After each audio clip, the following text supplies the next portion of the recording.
Bonjour Patricia, peux-tu te présenter s'il te plaît?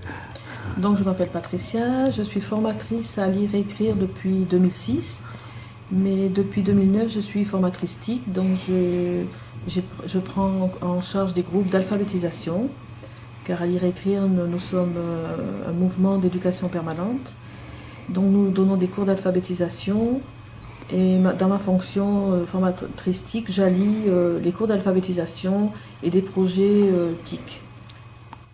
Alors récemment, tu as effectué une visite guidée de l'atelier du CF2D.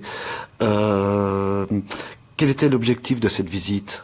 L'objectif, c'était d'amener les apprenants, de les conscientiser par rapport. Nous travaillons la thématique le développement durable et qu'il existe à Bruxelles des sociétés qui rentraient dans le système du développement durable. C'est-à-dire qu'ils recyclaient le matériel, ils créaient des emplois. Alors la dimension environnementale de cette visite a-t-elle été bien appréhendée? Oui, je pense que les apprenants ont été conscientisés du fait qu'il fallait consommer autrement, qu'il y avait des consommations alternatives. Et on a fait des liens avec les Ripper Café par rapport au matériel. Donc au lieu de jeter, on peut faire profiter, on peut donner, on peut amener pour recycler. Donc certains qui habitaient Anderlecht ne connaissaient même pas cette société, CF2D. Et ils ont été impressionnés par le fait qu'en même temps, ça crée des emplois et les gens étaient formés, les personnes étaient formées.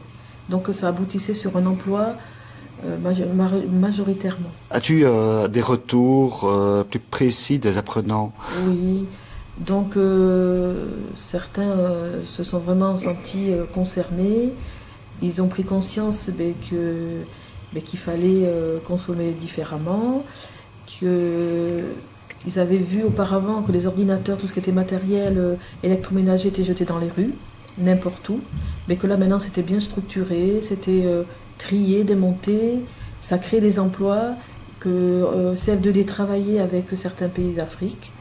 Il y avait des projets et j'ai une apprenante qui a un projet au Congo et qui a contacté le directeur pour justement récupérer des ordinateurs pour les envoyer pour des enfants dans un orphelinat.